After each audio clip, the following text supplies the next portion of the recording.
Bonjour, je suis Steve Jobs. Et non, quelle perspicacité, vous m'avez reconnu. En réalité, je suis le déblateur.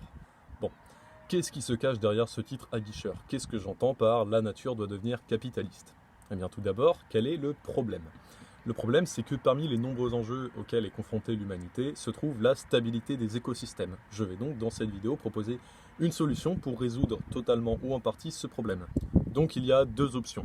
Soit personne n'y avait jamais pensé, c'est une idée de génie, je vais recevoir une pléthore de prix Nobel, mon nom deviendra une icône de la lutte pour le climat, pour l'environnement. Soit, et malheureusement c'est l'option la plus probable, c'est une idée absolument stupide, absurde, qui ne sert à rien et qui est même contre-productive. Même si c'est le cas, vous pourrez toujours passer un bon moment à écrire un pavé dans les commentaires pour démontrer que mon idée est stupide. Quelle est donc ma solution pour assurer la stabilité des écosystèmes? Eh bien, comme je l'ai dit dans le titre, je veux que la nature devienne capitaliste. Pour être plus précis, je veux que la nature devienne propriétaire. Propriétaire de quoi, allez-vous me dire? Eh bien, je veux que la nature cesse d'être une res nullius, quelque chose qui n'appartient à personne. Concrètement, je veux que la nature soit privatisée. Alors, à qui allons-nous donner la nature? À une entreprise? À un peuple? À une nation? Rien de tout ça, on va donner la nature à elle-même, c'est-à-dire qu'elle aura la propriété d'elle-même.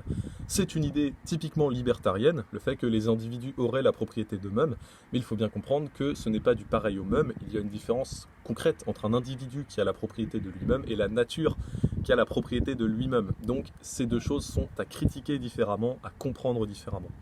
Donc la nature doit devenir propriétaire d'elle-même. Pour bien comprendre cette idée, eh bien déjà il faut savoir ce que j'entends par nature et ensuite ce que j'entends par propriétaire. Tout d'abord, qu'est-ce qu'on entend par nature?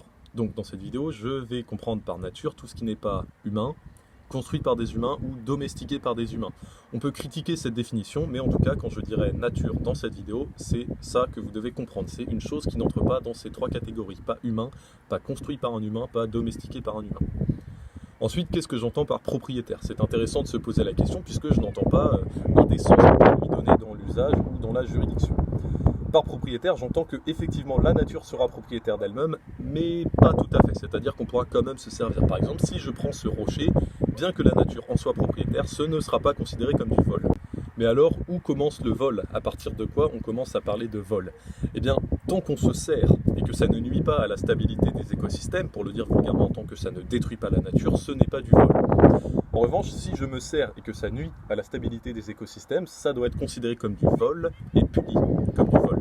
Par exemple, si je pars en mer, parce qu'elle est juste devant moi, pêcher un poisson, ce n'est pas du vol, ça ne nuit pas à la stabilité des écosystèmes. En revanche, si je ramène mon chalutier et mes filets de pêche et que je prends à la mer 100 000 poissons, c'est du vol, puisque ça déstabilise, ou même ça détruit complètement, l'écosystème maritime, et du coup ça doit être condamné comme du vol. Mon idée pour assurer la stabilité des écosystèmes est absolument compatible avec d'autres choses qui existent déjà. Par exemple, pour reprendre l'idée des poissons, eh bien, il y a des lois comme quoi on peut pêcher un poisson d'une telle espèce au-dessus d'un tel poids, mais pas en dessous. Donc là, mon idée, ce serait de dire, eh bien, tel poisson au-dessus de 2 kg, ce n'est pas du vol. En revanche, en dessous de 2 kg, c'est du vol, puisque vous nuisez à la stabilité des écosystèmes.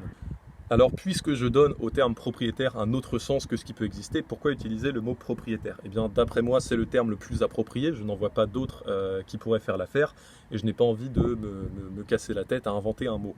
En revanche, si vous avez des connaissances en langue ancienne, je ne sais pas, le latin, le grec, vous pouvez très bien inventer un mot pour désigner ça, pour désigner ce type de propriété qu'aurait la nature sur elle-même. Dites-moi dans les commentaires ce que vous pensez de mon idée. Est-ce que c'est du génie? Est-ce que c'est complètement stupide? Est-ce que c'est entre les deux? Elle reste pour l'instant très théorique en tout cas, puisqu'il y a des questions que je laisse sans réponse. Par exemple, quelles seraient ces condamnations pour vol envers la nature? Et il y a aussi des questions auxquelles je réponds sans argumenter. Par exemple, pourquoi la nature, ce qui n'est pas humain, construit par un humain, domestiqué par un humain? Pourquoi ce ne serait pas autre chose? Eh bien, on peut en discuter bien entendu dans les commentaires. Quoi qu'il en soit, j'espère que cette vidéo vous a plu. J'espère aussi que mon idée, même si elle est stupide, pourra peut-être faire avancer votre réflexion et pourra, dans le meilleur des cas, rendre un monde meilleur, complètement écologiste, où tous les écosystèmes seraient parfaits, pas dégradés du tout. Je vous rappelle que j'ai lancé une cagnotte Tipeee pour produire mon prochain court-métrage. L'objectif est de 100 €. Je vous mets le lien dans la description. Vous pouvez aller faire un don en regardant un clip musical. C'est assez sympathique. En plus, c'est pas trop des musiques complètement pourries, donc c'est sympa. Kenavo.